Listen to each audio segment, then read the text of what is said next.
नमस्कार, आप देख रहे हैं आज मीडिया ग्रुप और मैं हूं आपके साथ मोहम्मद दानिश। बाढ़ प्रभावित किसानों को मुआवजा देने, धान क्रय केंद्रों पर धांधलीबाजी रोकने व बिजली के आंदोलनरत किसानों को न्याय दिलाने के संबंध में आज कलेक्ट्रेट पर जिला अधिकारी को ज्ञापन सौंपा और ज्ञापन के माध्यम से अवगत कराया गया कि शासन व प्रशासन के अथक प्रयासों के बाद भी धान केंद्रों के संचालकों द्वारा लगातार किसानों का उत्पीड़न कर धान न खरीद कर बिचौलियों को फायदा पहुंचाया जा रहा है। करो वीर भवानी। शिवसेना के पदाधिकारियों का कहना है कि वह धान क्रय केंद्रों पर गए और वहां मौजूद किसानों से बात की, जिसके बाद उन्हें पता चला कि केंद्र प्रभारियों की बिचौलियों से सांठगांठ है, जिस कारण किसानों की सही उपज को खराब बताकर क्रय केंद्रों से वापस कर दिया जाता है। मजबूर किसान को अपनी उपज बिचौलियों को बेचने को मजबूर होना पड़ता है। इसी के संबंध में शिवसेना के पदाधिकारियों द्वारा अवगत कराया गया है कि पिछले दिनों रामगंगा में आई बाढ़ के कारण तटवर्ती ग्रामों के हजारों किसानों के खेतों में खड़ी फसल नष्ट हो चुकी है और किसान मुआवजे के लिए भटक रहे हैं, लेकिन मुआवजा मिलना तो दूर, लेखपाल, पटवारी व तहसील स्टाफ लगातार किसानों का शोषण कर रहे हैं। इन्हीं सब बातों के परिणाम स्वरूप विवश होकर हताश मजबूर किसान द्वारा बिलारी में उप जिलाधिकारी के कार्यक्रम के समक्ष जहर खाकर आत्महत्या का प्रयास किया गया। शिवसेना के पदाधिकारियों का कहना है कि तब भी स्थानीय प्रशासन मूक दर्शक बना बैठा है।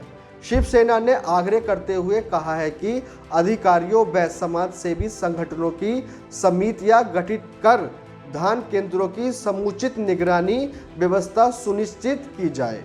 शिवसेना के जिला प्रमुख वीरेंद्र अरोड़ा ने जानकारी देते हुए बताया, सर किस मामले को लेकर आज शिवसेना के समस्त पदाधिकारी आज किसानों का जो आप विषय देख रहे हो, ये अभी आपने कुछ ही दिन पूर्व देखा कि हमारे तहसील में किसान के साथ मारपीट अधिकारी कर रहे हैं। सिर्फ उसने आवाज़ उठाई कि यहाँ रिश्वतखोरी चल रही है तहसील में। उसके बाद आपने एक प्रकरण देखा इसी जिले की तहसील में बिलारी में किसान ने जहर खा लिया।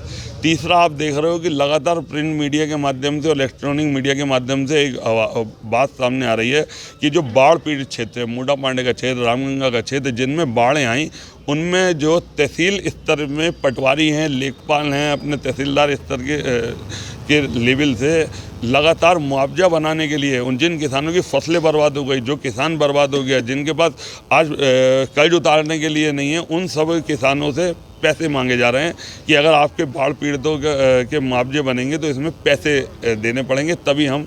तो इन सब विषयों को लेकर के आज शिवसेना ने आज इस विषय पर डीएम साहब के यहाँ ज्ञापन दिया और हमने खुलेआम ये बात सारी विषयों पर बात रखी है कि एक तो धान केंद्रों पर जितनी इस समय बिचौलियों के द्वारा आप धान देने गए, उसे गीला बता दिया, उसको ख़राब क्वालिटी का बता दिया, किसान भटक रहा, तो इसमें एक समिति का गठन करा जाए, निगरानी समितियां बनाई जाएं। दूसरा, किसानों के जो मुआवजे हैं, उन मुआवजों में जिन लेखपालों के द्वारा भ्रष्टाचार हो रहा, जिन अधिकारियों के द्वारा भ्रष्टाचार हो रहा, उनके खिलाफ सख्त कार्रवाई करी जाए।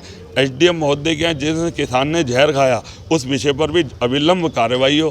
तहसील में भी अभी तक डीएम साहब के यहाँ से एक समिति बना दी गई थी, अभी तक हम लोगों की जानकारी में नहीं है कि जो मारपीट हुई उसके बाद वो क्या हुआ। इन सब डीएम साहब नहीं, आज एडीएम सिटी साहब से मुलाकात हुई है, डीएम साहब थे नहीं, हमें उन्होंने यही आश्वासन दिया कि हम शीघ्र इन पर कार्रवाई करेंगे आपके समस्त विषयों पर। और हमने भी उन्हें ये चेतावनी दी है और लिख करके दिया कि अगर 15 दिन के अंदर इन सब विषयों पर गंभीरता के रूप से अगर डीएम महोदय के यहाँ से कार्रवाई नहीं हुई तो शिवसेना पूरे इसमें आंदोलन करेगी, हर तहसील पर प्रदर्शन करेगी। और कल शिवसेना बिलारी में भी प्रदर्शन करने जा रही है और सड़कों पर उतरेगी, किसानों की लड़ाई भी लड़ेगी और भ्रष्टाचार नहीं होने देगी। और तहसील मुरादाबाद तहसील में भी जो ये भ्रष्टाचार हो रहा है, इस पर भी शिवसेना और शिवसैनिक इस पर लड़ेंगे। जय भवानी, जय शिवाजी।